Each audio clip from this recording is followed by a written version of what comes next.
In today's microbiological and biomedical research laboratories, procedures are conducted that can generate infectious aerosols and biohazards. These aerosols must be contained to protect laboratory personnel as well as the environment from exposure. Other procedures require a sterile environment with non-turbulent airflow so that cells and other cultures will not be contaminated while they're being handled. Both of these procedures can be performed safely in a biohazard safety cabinet using proper working techniques.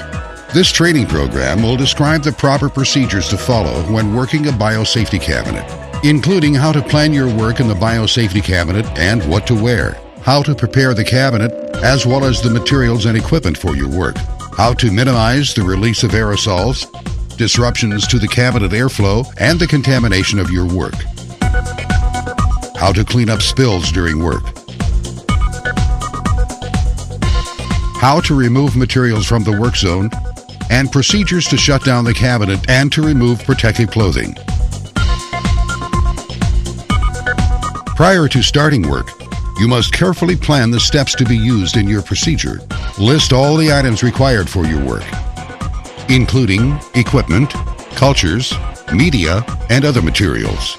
Your list will help you prepare necessary items before starting work. Depending on the work being conducted and your laboratory's standard operating procedure, you should wear appropriate personnel protective equipment. Before donning your protective clothing, wash your hands thoroughly with germicidal soap. When conducting low-risk work, wear a long-sleeve lab coat and rubber gloves. Ensure gloves cover the cuffs of the lab coat.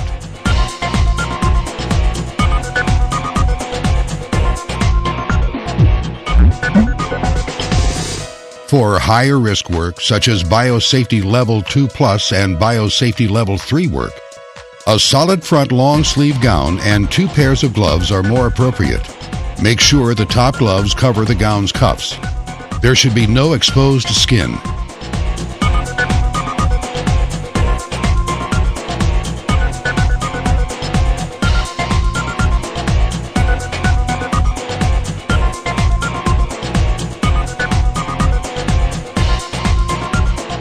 Gloves and garments will protect you from the agents you work with and will also keep you from contaminating the cabinet work zone, your cultures, and other research materials with skin flora.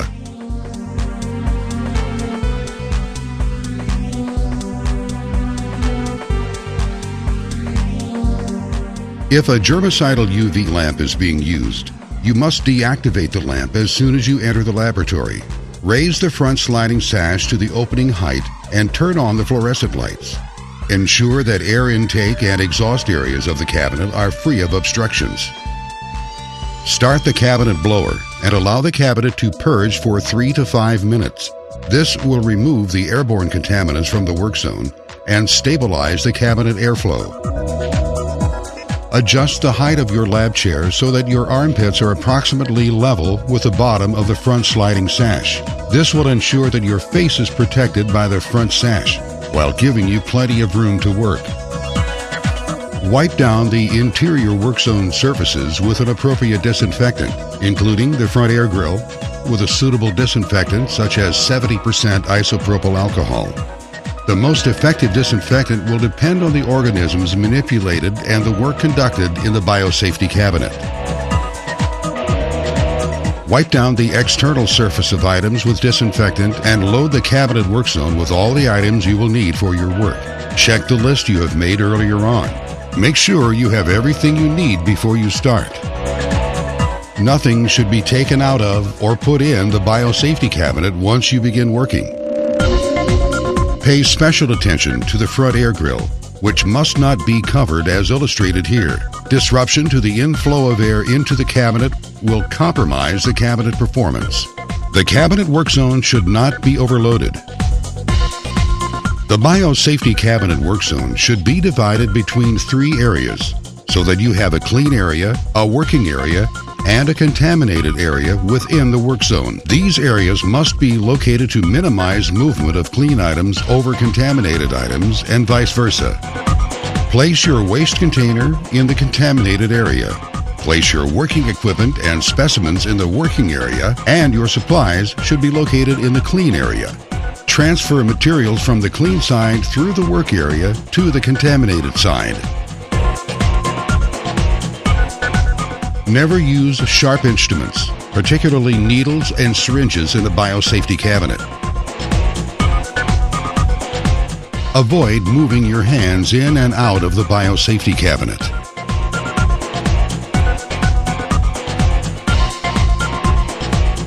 When working in a biosafety cabinet, use slow and deliberate movements.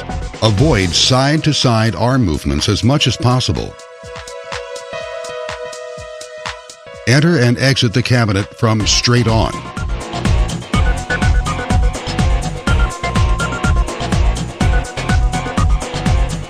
Biosafety cabinets will control aerosols, but will not eliminate contact transfer. It is essential that proper aseptic techniques be followed.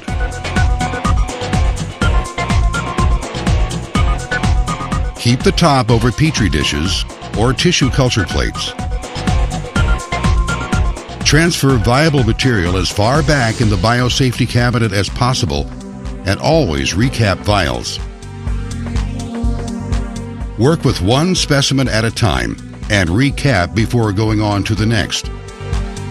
Discard empty tubes immediately. This will minimize contamination of your work. If a spill should occur while working in the cabinet, cover the spill with a towel and soak with a 10% bleach solution.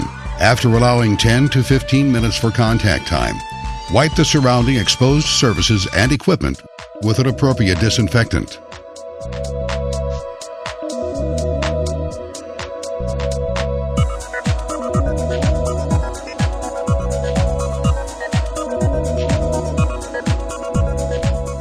After cleaning up a spill, discard your gloves and replace them with a new pair. Allow the cabinet blower to run, purging the work zone for several minutes. And be sure to autoclave all contaminated materials. After completing your work, run the biosafety cabinet for 2 to 3 minutes without activity to purge the air. Disinfect the outside surfaces of all items to be removed from the biosafety cabinet.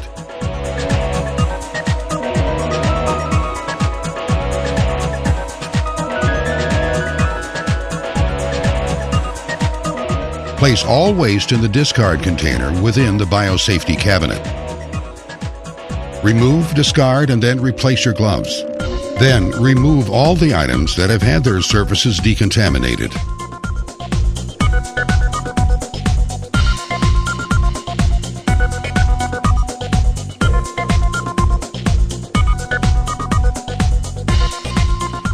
Remove any waste and disinfect and autoclave or place in the appropriate waste stream.